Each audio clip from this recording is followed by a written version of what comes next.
Why do people distrust AI? And what does that really mean for leaders rolling it out across their organizations? Welcome to AI Made Simple, the transformation series. I'm Valeria Belkevich, and I talk with global leaders, innovators, and practitioners who are shaping the future of work in the age of AI. In this episode, I'm joined by Papakonstantinou, cognitive scientist, ex-Google DeepMind, co-founder of the Digital Trust Council, and PhD researcher at University College London. We talk about what trustworthy AI means in practical terms and why no credible standard exists yet, the difference between regulatory compliance and genuine trust, how our brains judge AI failures categorically while forgiving human mistakes, the hidden risk of cognitive offloading, and what leaders can do to counteract it. Hi, Tris. It's very exciting to have you on this podcast. Hi, a great pleasure to be here. Thank you so much for the invite. Tris, you started out studying philosophy and the history of science in Athens, then moved into cognitive science, then into a PhD in London, studying how people change their minds, and now you co-founded a nonprofit that is building trust standards for AI companies. That is not a straight line. Can you walk us through how those dots connected for you and what made you realize that trust in AI was the problem that you wanted to solve? Yeah, I do realize it's a pretty unconventional path. Growing up, I've always had a sort of passion for the intersections of humanity and technology, humanities rather, and technology. I had an interest in philosophy and I had an interest in maths and physics and computer science. And so I started this program. It was called History and Philosophy of Science, and my concentration was philosophy. And there I became exposed to obviously a lot of around philosophy and philosophy of mind. Psychology is what led me to cognitive science, but also a lot around how technologies are built, how knowledge is created in a society, and also like the starting blocks of things. Started thinking about things like data justice and AI trust. It was very early days back then. In my undergrad, I did a internship in a bioethics committee back in Greece, and that was kind of what opened up my curiosity around trustworthy AI. It was right then, around the time 2017, 2018, when technoethics had started becoming a thing, and I worked on a project there looking at ethical deployment of neural networks, which was like completely new, especially for Greece's standards. And that was kind of always been part of my path and my curiosities. And I continued kind of publishing and working in that field of bioethics and technoethics for a while. My passion was in cognitive science. And at the time, I didn't know also how these two could intersect. And that's what led me kind of to London and to the program that I'm currently finishing up, a PhD in cognitive science. And sort of somewhere along the way, keeping up the thread of my interest in bioethics and public policy around those issues while working in cognitive science, the dots started connecting for me as also the technological landscape was evolving around me. And more recently, I completed an internship at Google DeepMind, which was kind of the perfect marriage of these two worlds, where I got to think a lot around those socio-technical questions about how humans interact with AI and what do we want from these systems at large, but keeping up my cognitive science kind of lens on. Very good. Thank you. For our audience, can you explain what trustworthy AI or what trust in AI actually means and why it is important to think about it? And not just as a tech issue, but as something that affects how a whole organization operates. Yeah, this is a question I'm hoping our work at the DTC is going to be able to answer. And that is why this organization came into existence in the first place, is because we really have not defined as a society what trustworthy AI means and what trust means in practical terms, not just as a vague kind of philosophical idea. To me, in AI or a trustworthy AI system is about transparency, accountability of organizations that are developing and deploying the technology. And transparency means understanding of what the system is actually doing. technically inside the black box as much as we can, but also in terms of how we interface with it and how different parts and participants in an organization are using it, are affected by it, and are driving its development. So at the DTC, you have an advisory board that includes people from Harvard and Pinterest and Microsoft. And yet you say that no credible evidence-based standard for trustworthy AI exists today. Why do you think it might be the case? The real reason, I think, is just time. It's just a very nascent technology in the form that it's currently in. And at the same time, it is moving and developing in an unprecedented speed. The field of kind of AI safety, the papers coming out every week, it moves at such a speed that papers that came out 2 weeks ago are already old news. They're already debunked. So that both the development of these systems, because of the corporate incentives that drive it, is so rapid, and also the research around how these systems even work, which is an unknown, is also rapid. Because it is the nature of this technology is such that it is inherently a black box, that we don't know exactly how it's doing what it's doing, what the capabilities are. And so the research is behind, and it is moving really fast with corporate incentives behind it, while regulation and standards for it are moving it at a completely different pace that cannot catch up. And we haven't had really the moment as a society for experts that understand this technology from different points of view to come together and bring some consensus on what it is it that we want and what we mean as a society, as a collective, when we demand a trustworthy AI, trustworthy technology. So this is our mission, is starting from defining it to then going through the more practical side of how do we kind of enforce this responsible development. We don't even know. So our goal is kind of to make that moment happen and bring people together from different disciplines and organizations to start thinking, what do we mean exactly when we talk about trust in AI? Talking about regulation, in Europe, there is AI Act, and it's pushing the organizations to get their governance in order, but also if they develop the AI systems or using high-risk AI systems to make sure that there is also a human in the loop and it's trustworthy and accountable and so on. And Yeah. many organizations are trying to abide by the principle because obviously they want to be compliant and they don't want to get any fines.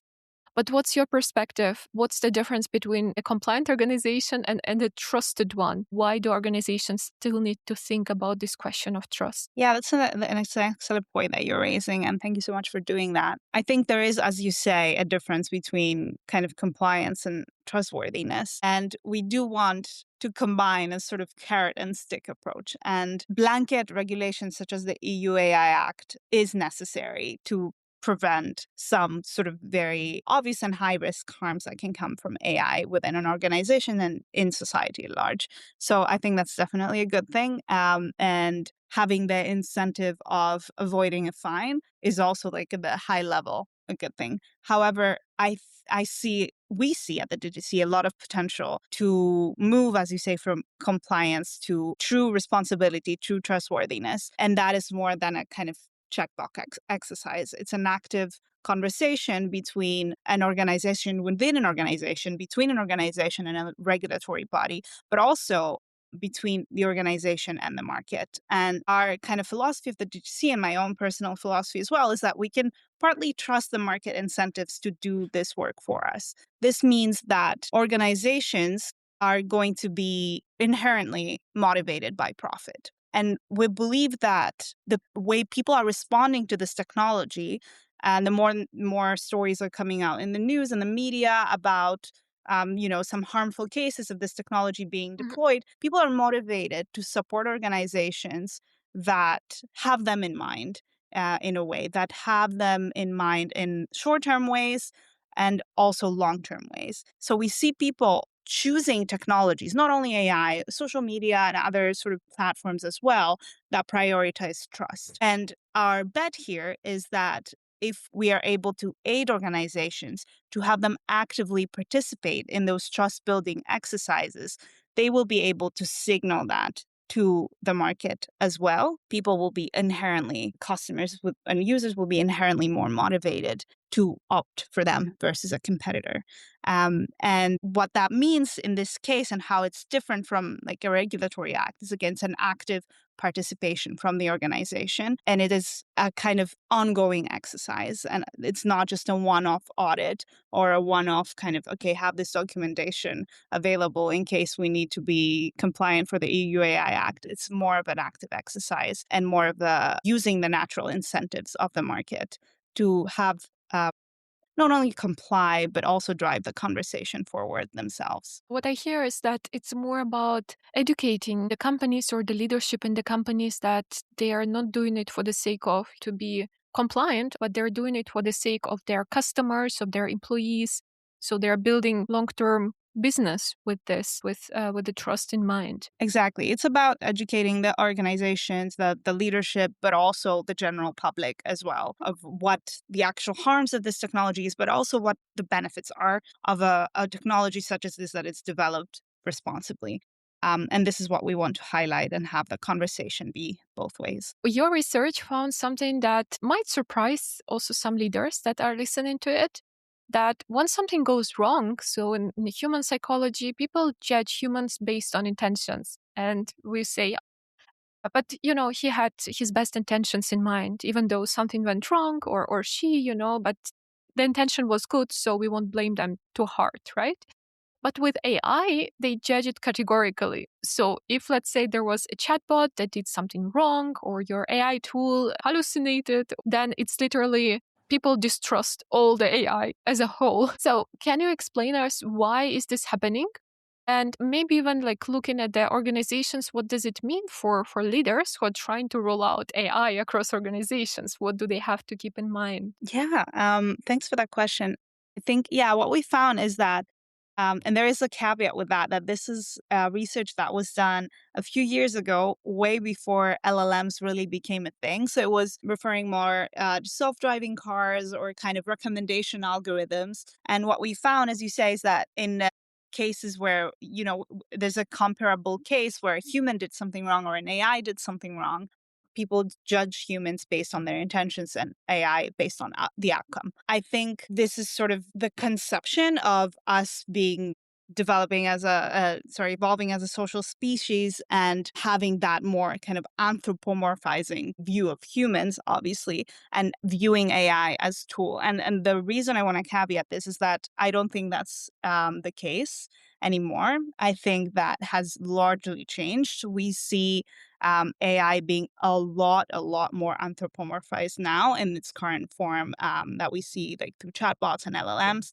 And I think, again, people do conceptualize it as a tool to a large degree, especially when it's the moment of kind of making a judgment on a moral issue. And I think people don't assign intentions to tools, but most people kind of demand an accountability. And that usually moves to a human, whether that's the leader of the organization that developed this tool, the developer that did it, or a key person making that decision and deploying this tool. So I think that is basically our cognitive kind of perception of how a human operates versus how an AI tool or a tool in general operates. I see that changing, however, but I still do see people, if you look at any of the media stories of any current kind of scandals around chatbot deployment, whether that's kind of some cases of like AI psychosis that have currently saturated the news or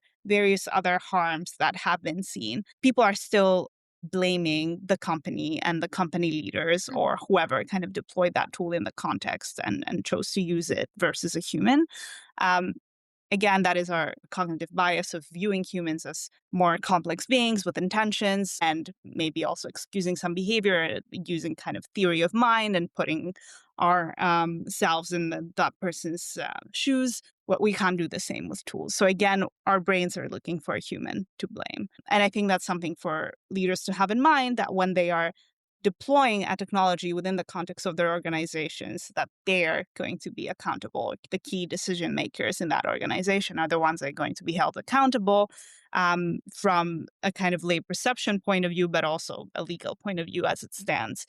And that is obviously something to have in mind. No one's going to blame the AI for making the wrong decision. They're going to blame the leader of the organization. I also see it a lot in my trainings, to be honest. So if something goes wrong and AI hallucinates, it would be it's so bad. Why would I even use it? It cannot even give me the correct answer, right? Mm, I also see this I still see this categorical thinking in a way in the trainings, and then it's either a perfect expectation that it if I give it a task, then it does everything perfectly, and if it doesn't, if it makes mistakes, then mm, why would I even use it? But again, with humans, like your coworkers also do mistakes sometimes, or yeah. your employees or interns that you have. So Yeah, as you say, I think we still view it as a tool, as a technology like any other, but it really isn't. It really is special in some ways. Like there's a lot more flexibility that we have to cultivate with it. And I think that's also an excellent point is educating people that Mhm. use AI within an organization. If encouraging the use of AI is the outcome that leadership wants, is kind of to be able to explain this nuance. And because we see this outcome based thinking, it's something to have in mind for leaders or people such as yourself that train organizations on the use of AI, that it is not a calculator. It is a tool that is more complex and we need to treat it with more flexibility. Identify the areas where it's good, identify the areas where it's bad, but there's no reason to kind of throw the baby out with the bathwater.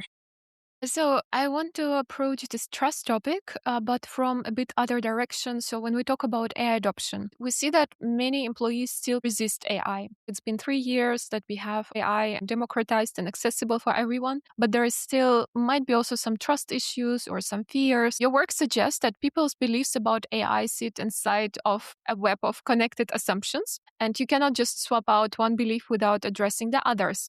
Can you explain us what does it mean exactly in the context of trust in AI? Yeah, it's a really complicated topic in terms of the adoption within organizations. And a lot of it has to do with what you mentioned that it doesn't sit in a silo. It's kind of something that you're asking people to integrate in their daily life, in their daily workflows. And for many people, it's workflows and kind of routines and ways of working that they've had for decades. And then you have this disruptor coming in that people come with preconceptions about from the first place, whether that's the kind of level of literacy that they have with technologies such as this generally, their level of understanding of what it actually is doing, but also a lot of fear and resistance coming from the fact that they see a lot of their skill being replicated by this Mhm. technology and fears of them being replaced. Obviously, to me, I'm very pro this technology. So it is about highlighting the ways that it can benefit people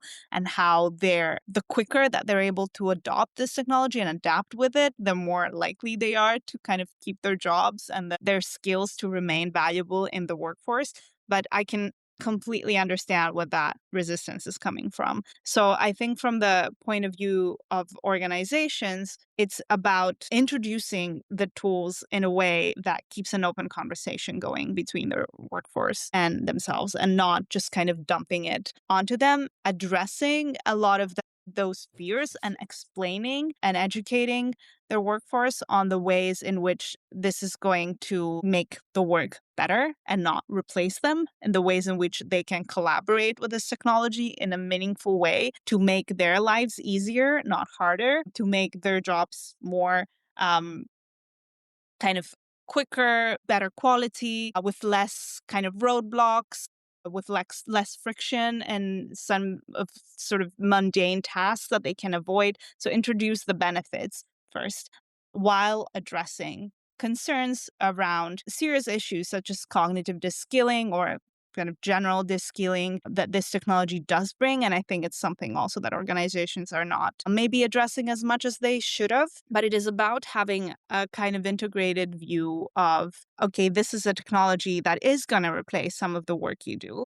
But hopefully it's the tasks, that are mundane and repeatable and that you're going to get away with kind of giving those to AI now, and you can spend more time doing the more meaningful work that you have been trained and gathering expertise on through many years or not so many years, depending on level of seniority. But yeah, I think it's a complicated topic. And I think we also need to have a better consensus around what exactly are the workflows that are being affected the most by this, and what are the risks that we are running of just skilling our workforce, of relying on these tools for things that maybe we don't want to be trusting them so much on. Because as we say, they're good at some things, not so good at other things, and we want humans to step in where they're not so good. Yeah, I really like the points that you mentioned. So basically, what you said is first, it's the framing, Yeah, or in a way, it's like marketing, right? How do you sell AI to your employees? And you have yeah, to do it, absolutely. right? Not just by, we have a new tool, there is a prompting workshop. Now you have to use it and you have to show me you save 10 hours a week,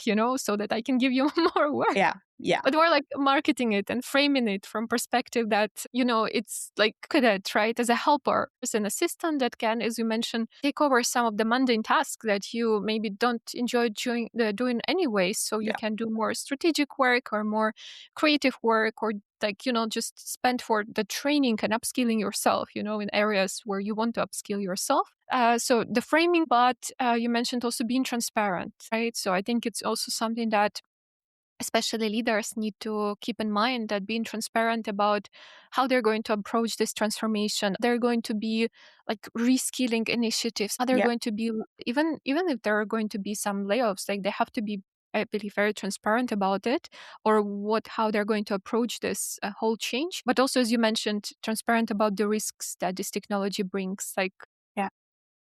Yeah, as you say, it's about targeting it and making the differentiation. Okay, we are introducing this technology and trying to do it in a bottom up way as much as possible rather than dumping it onto people and then demanding, additional capacity. I would say that leaders need to keep the timeline for this quite broad. They can't dump this tool and then say, okay, now you have 10 hours extra a week. What are you doing? If you want to do this a lot more long term. But as you say, it's about framing it in a targeted way. That this is what you should use it for. It's a good idea to use it for. It's not such a good idea to use it for this sort of thing. So maybe give it a try and let's see where we're at, rather than kind of imposing it on employees that have learned to work without it for potentially decades. you mentioned cognitive offloading, right?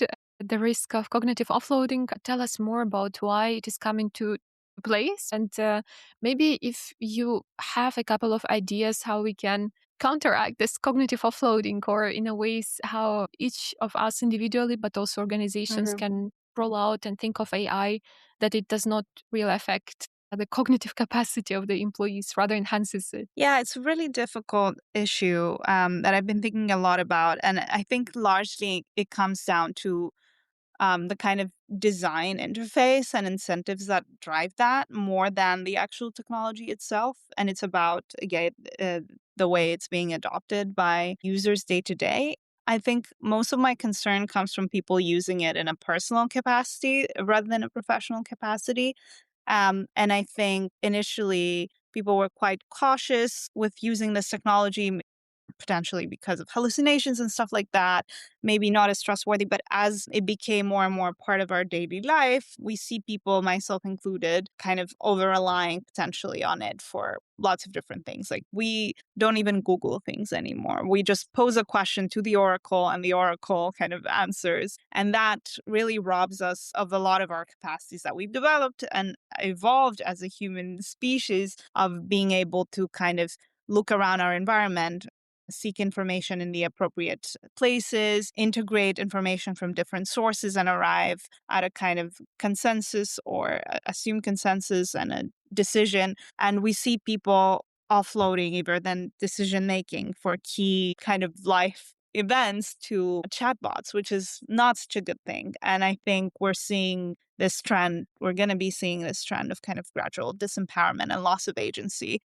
from humans, and loss of confidence that comes from not being or not feeling able to make a decision on your own, because you now have this really low cost way to offload both the thinking around a decision but also the responsibility around a decision. And that's really like a big caution. I think a big problem connected to that comes down to the fact that these interfaces are designed optimizing for engagement. And that is really something that I see no benefit from for society at large. The only benefit is for the corporations that are developing and deploying these technologies. So I think this is maybe a point where regulation needs to step in and intervene against it. We need these chatbots to be designed with a bit more friction so that humans are not completely, losing skills such as writing, such as, again, seeking and integrating information, decision making for critical matters. There's no benefit to society and humans individually of us losing these skills and the confidence to do these things.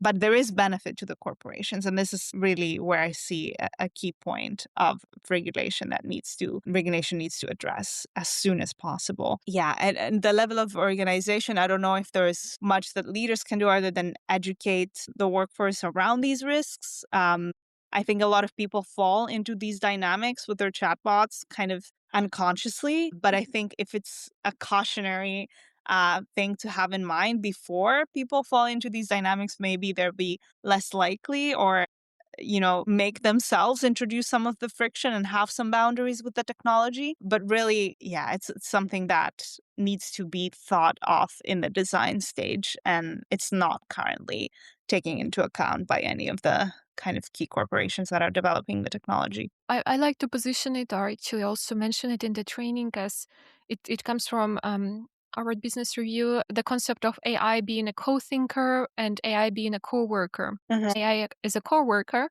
and it's when you use the tool to offload certain tasks, for example, writing, or let's say report generation, or something else. So you kind of automate your job. And using AI as a co-thinker is more a concept to augment your job. So let's say to tell AI your decision and let it spot flaws in your decision, right? So that you actually try and reflect on your own judgment with the help of AI. So using it again as a co-thinker. And both modes, of course, could exist, but I think it's important to be aware. So maybe for certain use cases, you want to use AI rather as a co-thinker and not as a co-worker, to be able to rather support your own judgment and not to completely replace it. So And it's a lot of it comes down to a personal decision, right? You have to make a decision about what skills you can live without, and it's a benefit to you to use AI and not much of a downside, and what is not. Like for me, doing low level coding tasks, I'm happy to lose that skill and I offload it to AI forever. That's fine by me. That might not be fine for someone else. So I make a decision, okay, I can offload that to AI, and I am aware that in the long term, that means I'll be worse at that. I'm not so good with offloading my decision making about big life decisions or writing for me personally. It's not a skill that I want to lose. So I have to be conscious and have some boundaries around the technology for myself. And I think this is work that everyone needs to do personally. And it's about awareness and consciousness more than anything. yeah, so bringing responsibility back to Yeah, ourselves, right? Like to a each of degree. us are the end responsible for our own future, also our own cognitive abilities in the future. Absolutely. As we should be. And that comes down to the use of any technology. Same with social media. That's also very addictive technology that we can lose a lot on. So, yeah, it's about a personal decision some of the time. If you could change one thing about how organizations approach AI trust or AI in general today, what would that be? I think a lot of we've seen this wave, obviously, and that comes with any kind of disruptive technology of people kind of jumping on and young companies jumping onto technology. Like, okay, we're going to be AI driven. We're going to be not everything benefits from AI integration, is what I'm going to say, and it is knowing about, again, having targeted ways that this can actually help your business. It doesn't mean that suddenly all businesses and all companies need to be an AI centered company. There's still, and I think that market is like very quickly being oversaturated. It's about, I think people need to conceptualize AI more like we did the internet. It's like a disruption is a changed landscape, and think about how your company can exist within that landscape and make best use of this as a tool. But it doesn't need to be kind of centered around that. And then again, it's thinking, how can I deploy this tool responsibly for the sake of internally, my workforce, my organization, my brand name, whatever that might be, but also in society at large. What is the value that this company is bringing in an already kind of oversaturated landscape? I think I would like to see less of people jumping onto the kind of trend and kind of having this, okay, how can we ride this wave and make the most out of it? And rather having a bit of more of a long-termist thinking, I guess, is what I'm trying to say. That's almost a contrarian thought, but I really like it. And I have two fireside questions for you. So just very short answers. What's one AI tool right now you personally rely on the most? Honestly, ChatGPT. Okay, very good. I'm not very sophisticated. And what's the worst piece of AI advice somebody has ever given to you? The worst piece of AI advice: don't use AI for writing. It's brilliant. I'm not a native speaker. I use AI to edit, and it makes my writing a lot better and clearer for people. I don't let it write things for me, but I let it edit. I think that's a really good thing for me and the people that read my work. Same for me with German. I always try to scramble something first, but then I let ChatGPT rewrite it in a more polished way without mistakes. Yeah. Thank you, Therese. It was a very insightful discussion. Thank you. You can find Therese on LinkedIn and learn more about the Digital Trust Council's work on building evidence-based trust standards for AI. All links are in the show notes. If you enjoyed this episode, follow AI Made Simple, the transformation series, for more conversations with researchers and practitioners shaping how AI is actually adopted inside organizations. Thanks for listening.